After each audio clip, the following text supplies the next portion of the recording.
numbers told the story. They always do. He's one of those idiots who believe in analytics. This is A Numbers Game with Gil Alexander on VSiN. We are presented by BetMGM. I'm Jonathan Von Tobel filling in for Gil Alexander, a fellow idiot who believes in analytics, by the way. I'm all in on that. We spent, if you want to go back up on the Best Bets feed, we did spend a couple of minutes talking about that guy who was just talking about those idiots who believe in analytics, Charles Barkley, and the ridiculous run that he was on with same-game parlays. Let's bring in Raheem Palmer, host of The Ringer, Spotify. Dare I say, a buddy. Raheem, what's up, man? I haven't talked to you for a while. What's up? What's good, man? It's been a while, man. I definitely got to come see you next time I'm out in Vegas. But, yeah, life is good. I can't complain. Hey, have you been so we were just talking about this a couple minutes ago. Have you been keen to Charles Barkley absolutely destroying same-game parlays? Like, at one point, he was 14-15 with, like, an average price of, like, 4-1. He's been destroying these things on this TNT broadcast, but nobody said anything. That's insane. I had no idea. Wow. I mean, as a matter of fact, I think I heard it on your show one day. You were talking about how, they were grading his record as if, it was a regular play, but like he's like hitting like 4 out of 10 or 5 out of 10 same game parlays, which is outlandish. Yep, it's absolutely nuts. All right, so let's go to your neck of the woods first. Just your initial reaction of what we saw yesterday, and I keep making the case for Philly, Raheem. I don't want to say that Philly is easier to guard with Joel Embiid, but I feel like if you're Boston, you're like, all right, cool. You're going to play at a slow pace. We could put Robert Williams in or Al Horford on Joel Embiid. We can defend everybody else. So, it's not making it easier for us. It just allows us to stay kind of schematically sound. Is that kind of a takeaway from what we saw yesterday? I do think it was a takeaway, but I think, a lot of it was just, Joel Embiid wasn't in rhythm at all. And, I think the big thing when it comes to this Sixers team is that I think their best defense is going to be their offense.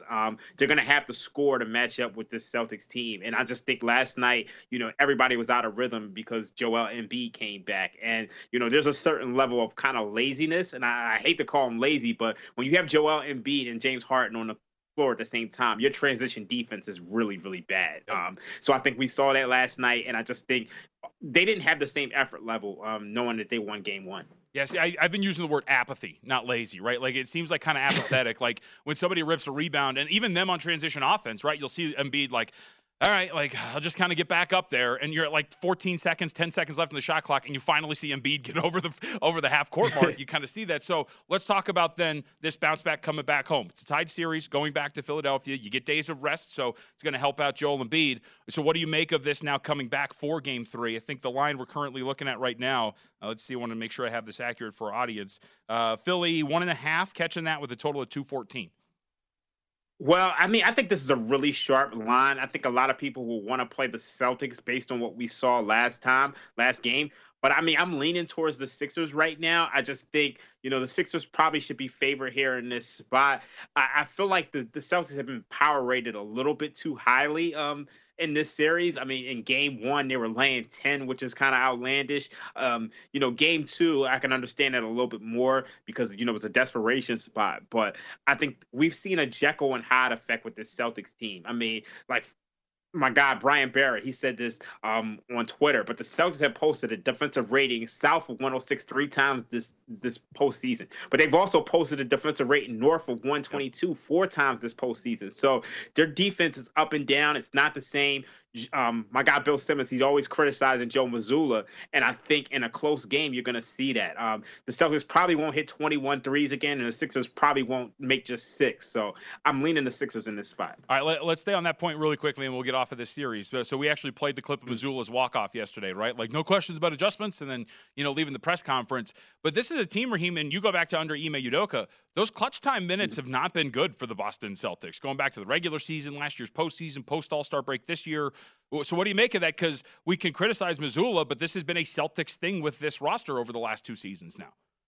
Yeah, I do think some of it is the personnel. When you look at a guy like Jason Tatum, he's a guy who he's not really that explosive of an athlete. He's a guy who settles for his jumper. He kind of has this, Kobe Bryant like, shot approach, but he's not Kobe Bryant. He, takes a lot of step backs, a lot of fadeaways.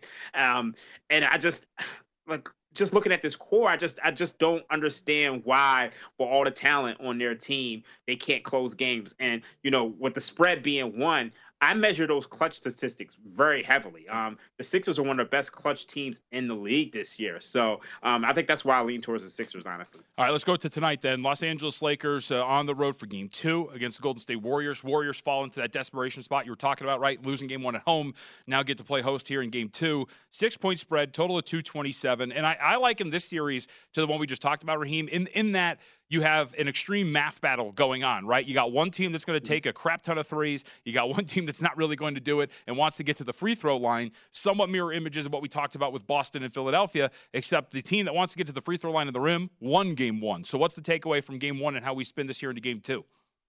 Well, I had the Lakers money line in Game 1. I spoke about this at length. Teams who come off a 7-game series are 33-52 straight up. But I really like this bounce back spot for the Warriors. I mean, the biggest thing when it comes to, these bounce back spots, teams down 0-1 in the series at home, Game 2 are 19-1 straight up and 18-2 against the spread since 2018-19. They're winning by almost 10 points a game. So I like the Warriors in this spot. I mean, you mentioned the math advantage that the Golden State Warriors have in this matchup. I think the one thing, the Lakers have that advantage with Anthony Davis, but he played 44 minutes in Game 1. Really short turnaround. He played the entire second half. So I don't know if he's necessarily going to be able to replicate what we saw in Game 1. And I think you're going to have a greater focus for the Warriors to get this done tonight. So I'll lay the 5.5 with the Warriors, but I think you could lay this up to 6 and be fine. All right, so let's talk about this then big picture. Let's say that transpires. They're plus 145 to win the series now, the Golden State Warriors. So how does this play out? How does this weird dynamic of a team that loves three-point shots against a team that loves to get to the free throw line and has a size advantage over the course of a best of 7, what do you expect? I'm going to be honest with you. I like the Lakers in this series. I didn't play it on the series price. I think I want to approach this game by game, but I just think the Lakers are the deeper team. When you look at this Golden State Warriors team, I know they have the math advantage, but I mean, they give up a lot inside. And, the one thing about this Warriors team is they're not very deep, and they need Steph Curry to kind of really go off. I mean, in that Sacramento Kings series, they had the Kings had a plus 30 net rating with Curry off the floor. And the one thing I like about this Lakers team is they're extremely balanced. And LeBron James doesn't have to do it every single night. I mean, I've never seen this many playmakers around LeBron James, whether it's Dennis Schroeder, whether it's D'Angelo Russell, whether it's Austin Reeves. I mean, they're just the deeper team. And I just think, the Warriors, this is probably going to be a longer series, but I think ultimately the Lakers are going to pull it out. Yeah, I think it was Josh Eberle up on Twitter put it pretty well. It was like, this isn't the best supporting cast LeBron's ever had, but it's the most support he's got from a cast that LeBron has had. And I think it's an interesting way to look at it when you look at the Los Angeles Lakers. All right, let's go to actually, we'll stay in the Western Conference. Denver, Phoenix. Keep in mind, this is a very pro-Denver show here, all right? We've got some pre-series bets on the Nuggets. We've got already some money line plays here for Game 3. I just think, look, man, like you talk about just some advantages, disadvantages. Raheem, when you're asking guys to play 44 minutes a night and score 30 points a game, how are you supposed to get out of a series like that if you're Phoenix? Yeah, I mean, honestly, if Kawhi Leonard I know you're a Clippers fan, but if Kawhi Leonard doesn't get hurt, they don't even make it out of round 1. Yep.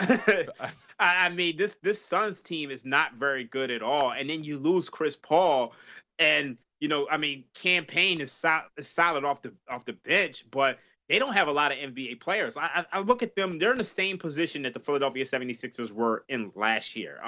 There's not much precedent for, one of your stars getting traded to the team that year and winning a championship. I think the closest you could think of is probably Rasheed Wallace in 2003. But, I mean, he didn't have the usage of a Kevin Durant this year or James Harden last year. And I said last year that you would have to give Daryl Morey a little bit of time to bring guys in order for the Sixers to be a true contender. And you saw the Sixers, they brought in D'Anthony Melton, they brought in PJ Tucker, guys like that. The Suns are going to need that offseason. So I think there's a good chance that this Suns team could get swept.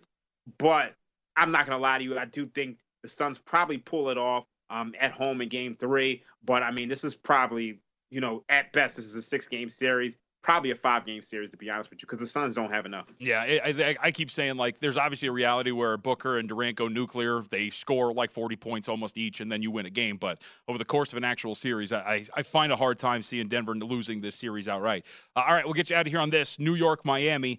Injury question marks about Jimmy Butler, so we're not really sure where this will end up by the time we get to game time on Saturday. Do you have any read here as we go back to South Beach for Game 3? This is a tough one. I'm gonna be honest with you. I mean, when I look at this Knicks offense, it's just downright abysmal. Yeah. I just there's no way I can trust them to win a series. And you spoke about the clutch minutes earlier with when it comes to the Boston Celtics, but I think that's a plus for the Miami Heat. I mean, when you got Jimmy Butler out there, if he is healthy, they lead the league in clutch wins with 32. And a big reason why is Jimmy Butler. And we're at a point now where the Heat don't even miss Tyler Hero because you have guys like Max Strus, you got guys like Duncan Robinson, Gabe Vincent. The way they're shooting the ball, I mean, Tyler Hero being out doesn't even matter. And the one thing I will say is that, Kyle Lowry, he's been banged up most of the year, but that's almost to their benefit because he's fresh in this series. So I think ultimately Miami's going to get it done. I think you could, lay them on the series price, and I think they end up winning this. The one thing I will say, I want to say this about the Denver Nuggets. It's probably not too late to take the Nuggets' future odds if you don't already have them. They're plus 310 to win the NBA title. I mean, they're probably going to get through the Suns series, and they're going to be favorites. So I would probably take that future price if you don't already have them at 21 to 1, like some of us have them already. Some of us, or Raheem probably. I am Rostradamus up on Twitter, the gambling pod over there at the Ringer East Coast Bias. Make sure you check it out. It's an awesome list. Raheem, good to talk to you, man. Glad you're doing well. We'll catch up soon. No doubt. I'm definitely going to catch you next time I'm out in Vegas. Good to see you. All right, man. I'll hold you to it. Raheem Palmer again over there at the Action Network. Man, this is going to be shaping up. If we get a Denver Nuggets team that is going to make it to the NBA Finals. Whew, I'm down for it, man. I kind of am, too. Murray and Jokic deserve that kind of a platform, especially after Jokic got all the slander that he did throughout the regular season. All right, we'll come back, hit a little baseball. Let's play a game that I like to play when it comes to buying low and selling high. We'll discuss that when we return.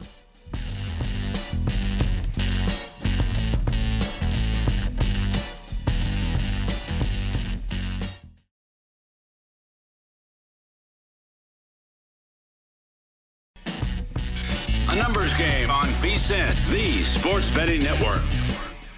Become a VSiN Pro subscriber today. You get a daily email recapping all the best bets from our show hosts and guests. You also get unlimited access to our VSiN.com picks page. Sort picks by sport, matchup, event data, more. Check the top VSiN experts leaderboard as well. You betting records, profit, ROI, see which VSiN expert has the hot hand for VSiN Pro picks, betting splits, power ratings, plus 24/7 video access. Become a VSiN Pro subscriber today. Sign up now, only $9.99 at VSiN.com/subscribe. Before we get to baseball, really quickly, something came across my timeline that I forgot that I wanted to tell you. What you got? So the other day, Jessica Alba was trending on Twitter for a very good reason. Yep. Apparently, she was invited to the game. Did you see this? No. Who, of all the people affiliated with the New York Knicks, who do you think invited Jessica Alba to the New York Knicks game? I have no idea. John McEnroe. Julius Randle. Really? What? So apparently she posted on Twitter that, quote, "Congrats, Knicks, on the W. Thank you, Julius Randle, for the invite. You are a kind soul, and it was awesome watching your leadership on the court." That's a bizarre. That's like, unless, obviously, I don't know the intricacies of Julius Randle's personal life, but that's a really odd connection that I had never made. Well, I guess we just figured out the next topic for the next Hardwood Handicappers investigation. Very much so. Charles Barkley's same game parlays, and then Jessica Alba's connection to Julius Randle. Also, really quickly, Sauce Gardner alleges that he doesn't know who Jessica Alba is. Wow. He skews younger. I'm like, what? I was going to say, is he young enough and that she's is kind possible? of been out of the business for a little bit. She really hasn't done much. Yeah, over the last, 10 years, not much. So I guess that's possible, but, man, it makes me feel old. I mean, Sin City was such an important time in so many other, young men's lives around the same age that, as me. So very surprising, very surprising. All right, let's talk a little baseball. So around this time of year is when I like to get a little bit more involved in baseball betting, Kelley, and it's one of the things that I kind of like to – we used to do it all the time on the edge, right? I called it buying low and selling high and talking about some of these pitchers and diving into their metrics. I feel like now we're approaching the point where – you're getting a pretty decent sample size of data that would allow you to kind of dive into some of these differentials for some of these starting pitchers that there might be some value to be had and to find. And what you'll kind of see, too, as we talk about a couple of these games, there's a reason why I specifically wanted to talk about the ones that I sent you, which is because you see these differentials for some of these pitchers, and you also see at times the market tends to reflect those in that you'll see them move to one direction. So I'll give you an example of this, right? Let's talk about Anaheim and St. Louis really quickly. Griffin Canning is going to be on the hill here for the Angels. Jack Flaherty is going to get the start for the St. Louis Cardinals. We saw an overnight price of Cardinals minus 145, plus 125 coming back on the Angels. The total at 8.5, shaded to the under at minus 115. And this is where you see it. And this is the game that I like to play here. Let's take a look at Flaherty, for example. He fits the parameters of a guy that I think you can, quote-unquote, sell high on, right? An ERA of 3.98 on the surface is fine. It's about average. But his fielding independent at 5.17, an expected fielding independent of flat 5, that would indicate, look, we're about to run higher there, we'll call it, on that FIP and XFIP. And so that would indicate that, for lack of a better term that I'm not smart enough to use, getting a little lucky in terms of the way that he's been pitching. He should be pitching at a slightly worse rate than what his ERA has given him to this point. And then what you like to do is dive into some of the numbers. I don't want to just look at that and go, okay, ERA is this, XFIP is this, I'm going there. Let's see why that is. And you look through some of the numbers, command issues early for him. He's walked 15% of the batters that he's faced, Flaherty has. It's really high. That's a Ks per 9 of nearly 6. That's insane. He's also given up a ton of hard contact. Barrel rate for Flaherty at 11.3%, a hard hit rate of nearly 40% at 38.8. So you put those things together. You're talking about a guy who is walking batters and putting them on base, nearly 6 every 9 innings. He's giving up a lot of hard contact. That is going to lead to, at some point, a dude kind of getting knocked around.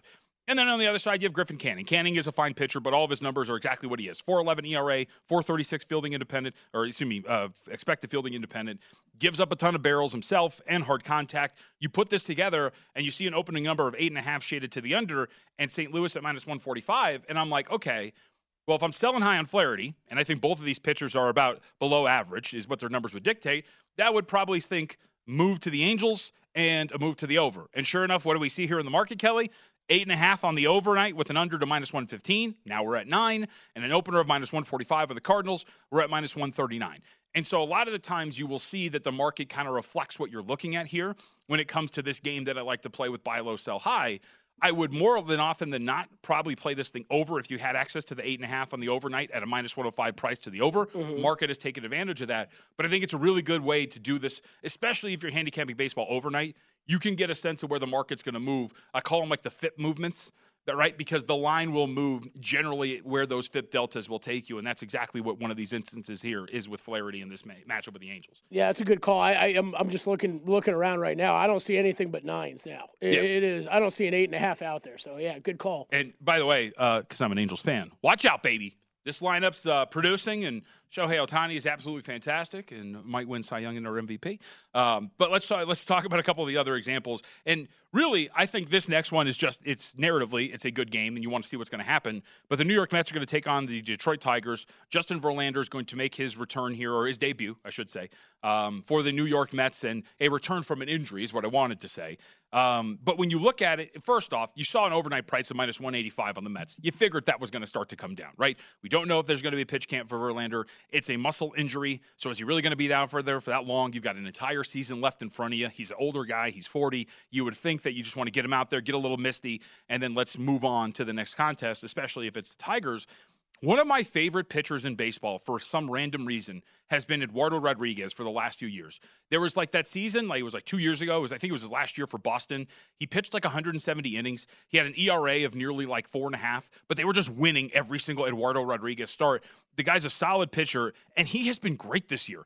ERA 2.21. Now, his expected fielding independence at 3.91. So you don't want to expect that he's going to be able to continue to produce at the level that he has been. There are some signs of regression there. But if you look at some of the numbers for Eduardo Rodriguez, he's getting somewhat lucky on balls in play. Batting average on balls in play is 218. That's going to start to regress here a little bit toward league average.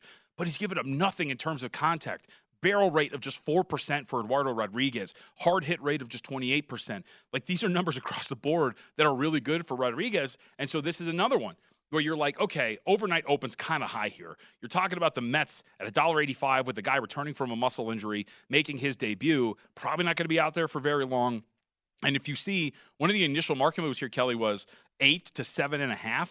makes a little bit of sense. I'd also be interested to look at like where Justin Verlander's strikeout prop ends up, because this is a Tigers lineup that strikes out a ton. They've got the third highest strikeout rate as a lineup, also 28th in weighted runs created plus. But I don't know if Verlander's going to be out there that long, so I thought 6.5 is a little high, and the market has shaded it to under -125. But I thought, one, worth updating because we're going to see Verlander today. But two, Eduardo Rodriguez, one of my favorite pitchers, is putting up some insane numbers, and it does look like there might be some regression coming for him. Maybe not to a massive extent, but still something coming for Rodriguez, who's been a consummate pro as he's kind of along throughout his career. Your Verlander prop, 5.5 over at DraftKings, juiced heavily to the over, -165. So this is why I like to do these things. Look, like this is about the time where I start to get more into baseball betting.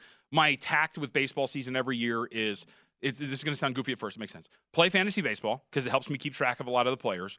And then it's just, hey, keep track of some of the numbers. By the time you get to like May and into June is the next month? Yes, it's the next month. That's when you maybe start to get some of these sample sizes large enough on these pitchers, because I'm very much, as I think vast majority of people are, tied my handicapping into a lot of these starting pitchers. But just doing this exercise on a daily basis does give an idea where the market's moving. And like, sure enough, you look at this, right, and you see exactly what we're talking about reflected in where the market has been moving in both of these games. So let's go to one more at least, and we'll get this one out of here. I wanted to go to Pittsburgh and Tampa Bay. Vince Velasquez is going to get the start in this one for the Pittsburgh Pirates. Zach Eflin will oppose him. And first off, good for Vince Velasquez and the Pittsburgh Pirates to the start they are. Velasquez, though, is again another great example of somebody who maybe has some negative regression coming for him, right? A 3.06 ERA through 32 1/3 innings of work for him. He has been off to a tremendous start. However, you look at the expected fielding independent of 462, and then you start to dive into some of the numbers. Walk rate's a little high. You got it at about 9.5%. That's not something you really love to see, as we've kind of talked about with some of these numbers. And then you start to dive in a little bit more. Bail rate's not too bad. Hard hit rate is pretty solid, too, at 33.7%. But there is an indication that Velasquez is pitching a little above his skis. Now, the problem is, and this is why I wanted to bring up a game like this, is that you're buying low and you're selling high. Against the, Tampa Bay Rays, who are power rated to the moon, might not be the spot to try to do that, right? The market has moved in favor of the Rays. We're talking about opening $1.90, now up to like -210 in certain spots. But there's spots you want to pick and choose to use this exercise, and I thought it was important to look this up. And I just wanted to say, too, the Rays, with what they do in terms of like developing pitchers and getting the most out of them, Zach Eflin has always been a good pitcher, but he's off to a tremendous start this season, and numbers across the board are pretty tight. 3 ERA flat, a 3.38 expected fielding independent, no real cracks in the armor in terms of his statistical profile that you're jumping on to go and bet against him. But I wanted to bring this one up too, because it's not always this blind exercise of, hey, let's sell high on guys, let's fade them right away. Market did move against Velasquez, kind of like we're talking about, right, when it comes to this game, but not one that I got involved with here. But it's something I like to do with baseball season. We'll do a couple more of those when we come back tomorrow here, of course, because I'm filling in for Gil, and I will be back tomorrow. When we come back, UFC 288. Can the little guy, Henry Cejudo, has been out for 2 years, can he get it done? We'll ask Jordan Sherwood, VSiN First Strike Contributor, when we return.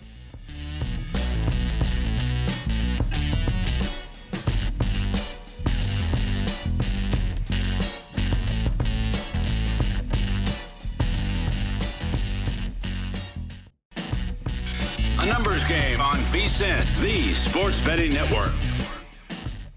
Hey, everybody, a reminder, too, that coming up this weekend, it is the most exciting 2 minutes in sports. And if you're ready for it, you're not. You want to know why? Because you haven't picked up the VSiN Kentucky Derby betting guide yet. That's right. Check it out. Profiles of the entrants. You get best bets from Dave Tooley and company, and profiles, horses, jockeys, trainers, their mothers, so you know which horses are the favorites, the sleepers, and the long shots, which oats they ate. I'm a steel-cut oat kind of guy.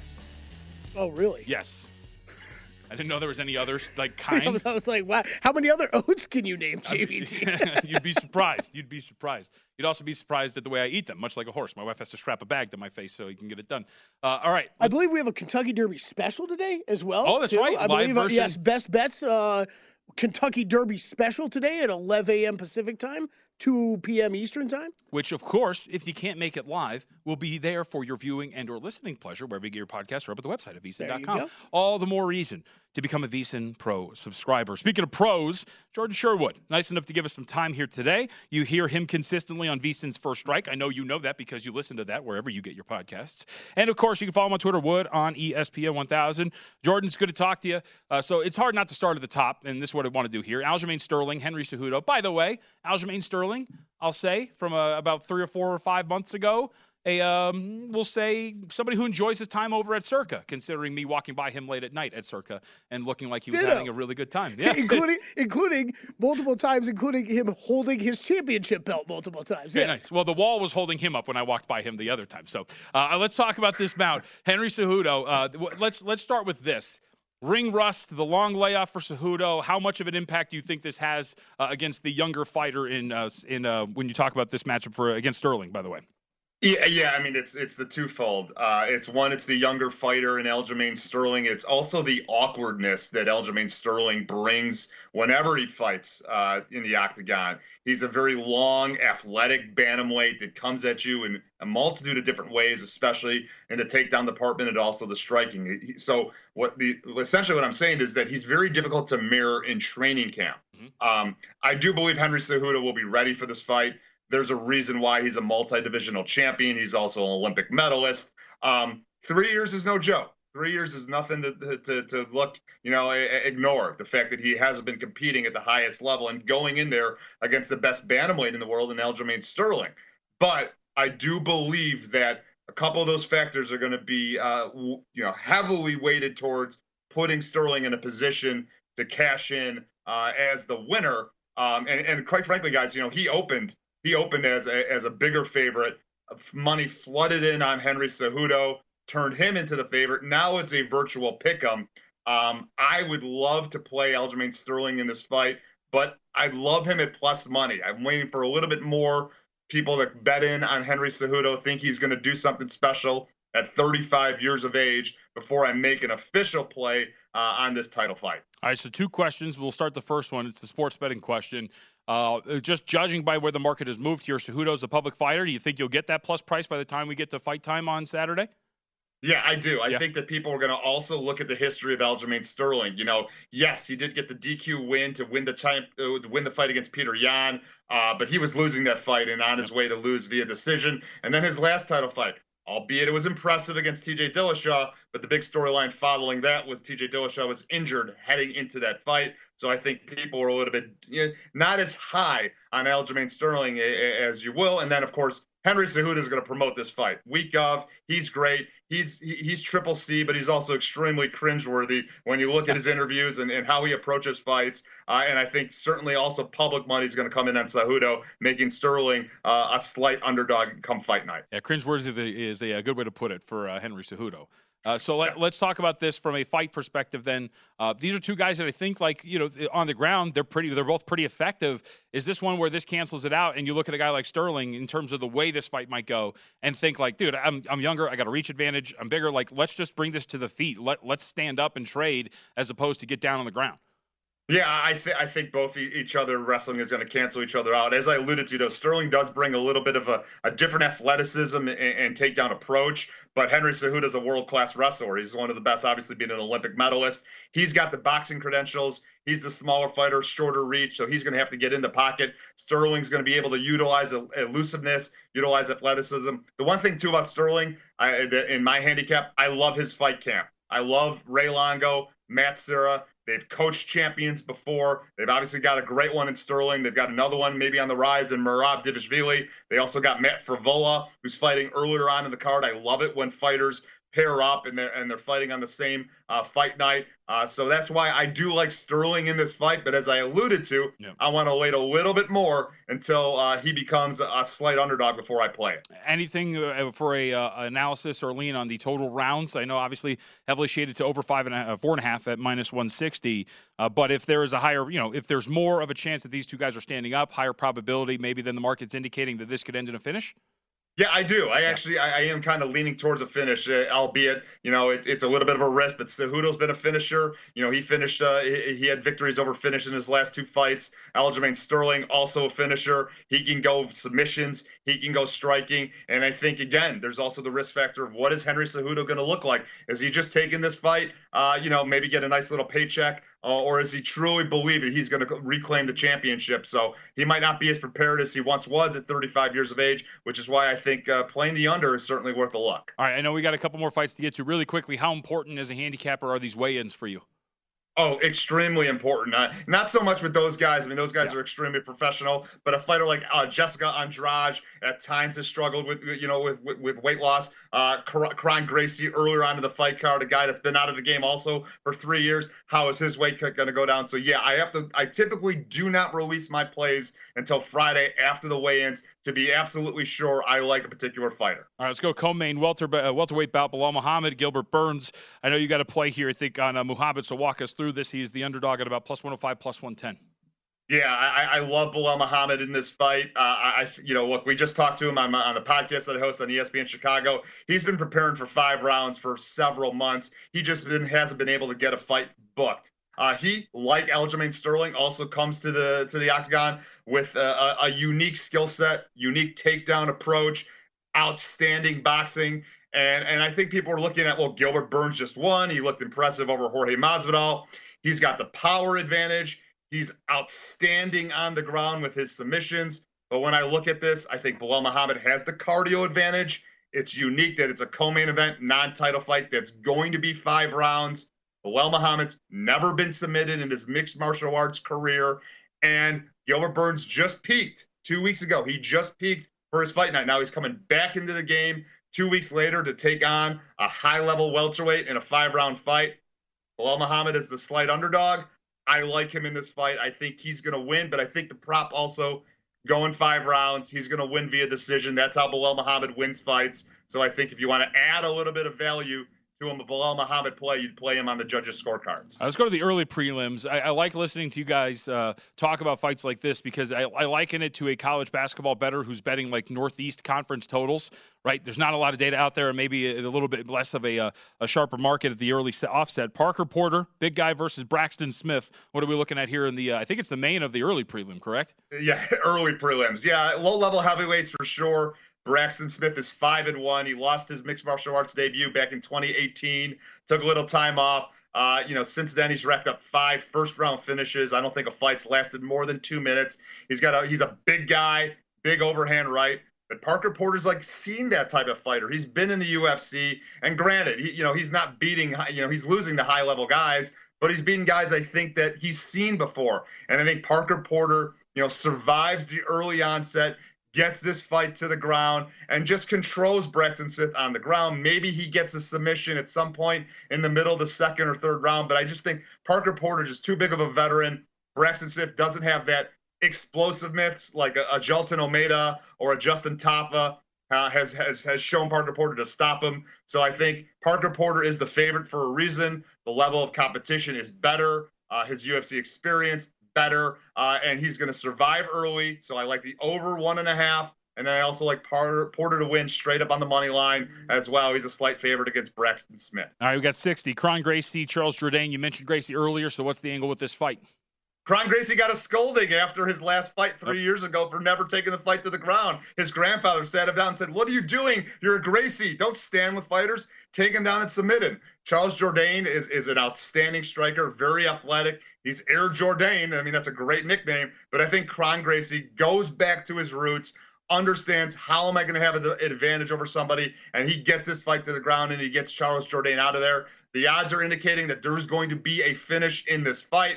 But I don't think Kron Gracie's the type of guy that gets knocked out. So he avoids defeat, gets this fight to the ground, and gets Charles Jourdain out of there in a round and a half. Follow Jordan up on Twitter, Wood on ESPN 1000. Again, you can hear a VSiN First Strike Contributor, co-host of the Unnamed MMA podcast. Jordan, always good to talk to you, man. Appreciate it as always. All right, fellas. Thanks for the time. You see that airs on VSiN 2, by the way, First Strike Tuesday through Friday, 12 a.m. Pacific time. For those Matt Humans out there that are up and about, and of course, wherever you get your podcasts, if you're not on that Matt Humans type of schedule. By the way, shout out to Matt Humans in the cameo. Do you think those are Matt Humans sunglasses in the newest Circa commercial? Because he's looking pretty good, but I don't think those are Matt Humans sunglasses. I don't think there's any shot. Also, they made him do his hair. That's a really big upset.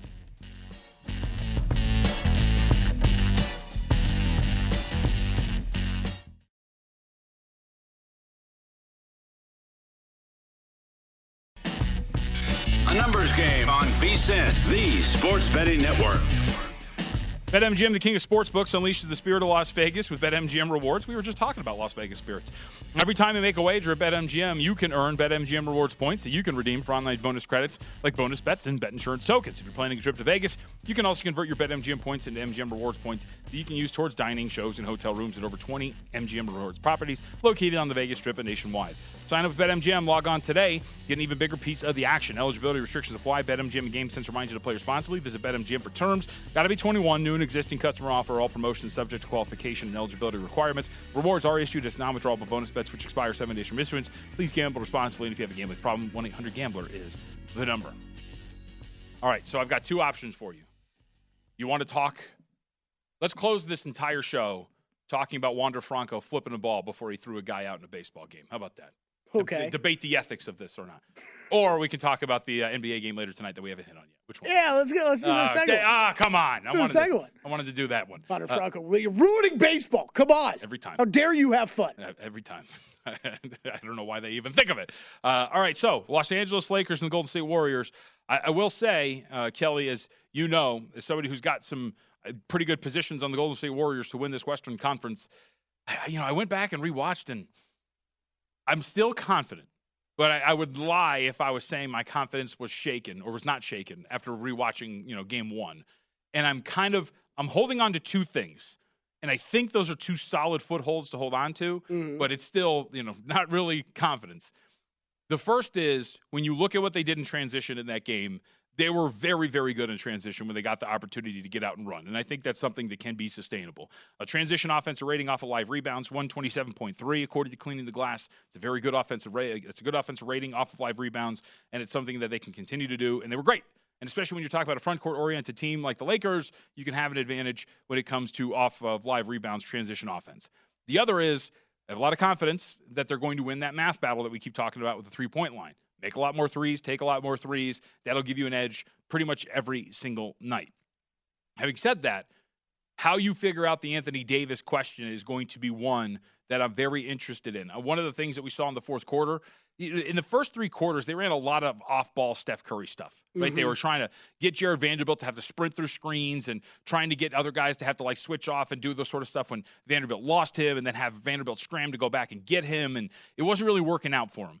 And then in the fourth quarter, you saw that Steve Kerr was like, all right, well, let's just put the ball in Curry's hands, and we're going to run pick and rolls with him. We're going to get Anthony Davis to maybe come up and contest, and we'll see if it opens up the floor, or if he gives you that space, he'll hit a jumper. And it kind of opened up the offense a little bit. And as we know, 14-point lead for the Lakers evaporates pretty quickly, and the Warriors go on a 14-0 run. So I think that there's some things that you can hang on to here. And the spot is much better for them tonight against the Los Angeles Lakers. But having said that, as somebody who thought that the Warriors are going to win the series, I do still think they will. But, man, this is going to be a sweat to watch this series transpire for Golden State to see if they can actually get this thing done, given the problems that front court presents for them against the Lakers. Yeah, we had a feeling, Anthony Davis, we both said, and you leaned a little bit harder on the Warriors side of this thing before the series started. I was a little bit down the middle of I didn't really know how this is going to go, except for it was going to be a long series. But we both thought that AD was going to be the most important player in this series. And I think that's still true. After what you saw in game one, there's a lot of questions of can you keep this up? And when we had Raheem Palmer on earlier, he mentioned it as well. He played every minute of that second half. I do think it sets up for a nice spot for Golden State tonight. From a betting side of things, I'm in on it. I laid 4.5. Are you in on the Warriors tonight? No. I know you were leaning that way. I don't really want to double down on, I like to sit back and watch these, large sample size series come in, and I really need this Warriors team to win this game today so I can get something. I thought it was going to be a tough turnaround for them in game one. I think it did kind of play itself out a little bit with the Lakers picking up that first game. AD having that big of a game, I think, kind of proved that too. I think now these, the day off in between these two games, Golden State can work harder about how to make adjustments to that. Do they have the pieces to do it? I think is the biggest question. But that will be a test for Steve Kerr to figure that out. But if they keep shooting. They keep shooting that well as they did. I think this is a good spot for them tonight. They'll get things back on track, go 1-1 back to L.A. I have no idea. I was pretty confident in game one, JVT, with the Lakers. Pretty confident tonight with the Warriors. after this tonight, I have no idea how the rest of the series is going to look. I think it's going to be tight all the way down the stretch. Yeah, it's and like the Lakers too. I mean, like one of the things that you're going to be wondering about as well is, like, does JaMychal Green get a little bit more run here today if you're the Golden State Warriors, or do you do it a little differently? Jonathan Kuminga did not see the floor in Game 1. You kind of need a little bit more athletic forward to go out there and guard some of those possessions, especially if you're going to go a little bit smaller. And I was thinking too, man, Draymond Green has a certain value, but are we going to approach a similar spot where we did in that series against Boston? Remember, where there were some real questions about whether or not you were going to play Draymond Green because, like, he doesn't provide much on offense. If you're the Lakers, that's just, we're sagging off. If you want to shoot a three, you shoot a three. But in reality, what you're going to do is you're going to catch the ball at the top of the key, and then you're going to sling it to the left wing instead of screen. Like, it's what you're going to do, and it makes the job a little bit easier for the Lakers defensively. Yeah, I saw a couple people point this out, too. I think it's a good point where before it might have been leave him alone if he's beyond the 3-point line. You're like, we could sag back, let him take that shot. It's grown to a point of, as long as Draymond's not in the paint, like, you can play off of him. Like, you want to take a long two? Go ahead. Like, we're still just hanging back. So, yeah, I think those are the questions to figure out tonight. Like, you did not have, because of what the Lakers were doing defensively, you did not have any success really getting to the rim. And that's how we know that we can collapse that defense a little bit for some of these hot shooters for Golden State. So, I don't know, maybe playing a guy like Kuminga and his athleticism allows some of those things to unfold a little bit more. I think that's something definitely to keep an eye on here tonight. This is going to be a great series of adjustments. We hear that all the time. But I think of what the Lakers threw at the Warriors in Game 1, especially on the defensive side of the ball, I was a little surprised to see. So now it's time to see the Lakers stay with that, and how do the Warriors adjust to it. Yeah, it's going to be. And also, I mean, I think we hit it on the head with the importance of this guy. And I know a lot of people were, he was kind of the GOAT after what happened in the Game 1, but Jordan Poole also has to continue to be a little bit more of an efficient offensive presence for them. Yes. Like, their bench has been so bad. And if part of the reason has been because of him, like, he had a career worst year in terms of efficiency differential. And if he's not going to play at a high level offensively, and the shot selection gets him. And I'm not even just talking about that last shot, like throughout an entire game, right? It's bad shot selection that transitions into bad defensive possession where you get beat and you foul out of frustration. Those are the things that can't happen if you're Jordan Poole, because they absolutely need you if that's going to be the case. Yeah, a little bit breaking news before we get out here. We heard these reports about some suspicious betting with the Alabama-LSU baseball game. This is from ESPN. Alabama baseball coach Brad Bohannon was fired Thursday for, quote, violating the standards, duties, and responsibilities expected of university employees, the school announced. Alabama AD Greg Byrne has initiated the termination process for Bohannon, who has been the Crimson Tide's coach since 2017. Jason Jackson, a assistant, will fill in as interim coach. So we don't really have more details exactly of what that story was behind the suspicious betting activity, but it seems to directly involve the Alabama team and possibly head coach. Wow. Okay. I mean, the last time we saw something like this, remember, it was that Purdue game where it turned out that they had just hired Drew Brees, and Drew Brees, of course, was affiliated with PointsBets, and that's why everything got taken down and they freaked out. This seems a little bit more serious, though. Yes. Right? Because Drew Brees is just a corporate sponsor member who had allegedly died by lightning strike in a PointsBet commercial. That was so annoying. That was so annoying. You didn't like that? That came out like right when we were doing the show. I'm like trying to figure out what's real and what's not. I didn't really buy it. But this seems a little bit more serious in terms of Brad Bohannon and the Alabama baseball coach. So can't wait to see this in terms of what this is going to be. And it also is, when we talk about this, because I know a lot of people might try to point the finger at, like, see, sports betting thing was sniffed out pretty quickly, and then, of course, off the board, and action was taken pretty quickly afterwards. So we'll see what the implications are. Yeah, I mean, what is this? This is the kind of stuff that gets figured out because of legalized sports betting now, right? We have U.S. Integrity. We know Matt Holt very well, who had done a lot of work with VSiN. Heads up U.S. Integrity, doing work with the sports books in Ohio that kind of flagged this situation. And, now we're getting to this point. So this is when you have some of these companies helping out the sports books, keep an eye on some of this betting activity and suspicious betting activity. This is where you pick up on this kind of stuff. Yeah, it's already starting. Alabama betting scandal is going to be just the tip of the iceberg. We have gone from Puritan Zero to modified Mazda 120 with essentially zero thought to the larger framework of how any of this is going to work in this mammoth sports-crazed community. I don't really think that's the massive takeaway there. But that will be the takeaway from a lot of people who aren't entirely educated on how the entire system really does work. All right, with that, we are all done here on the numbers game. Gil Alexander again out tomorrow, so I will be back for one more go at it here on a numbers game. If you missed out on any part of the show, Jonathan Davis, Raheem Palmer, Jordan Sherwood, all of those interviews up at VSiN.com via video or wherever you get your podcasts. That, of course, means Apple and Spotify, where all of our podcasts are located. Speaking of, Kelley and I go to record Hardwood Handicappers. That's the name of our pod. It's our NBA betting podcast that will come out later today. We'll see you tomorrow. Lombardi Line coming up next.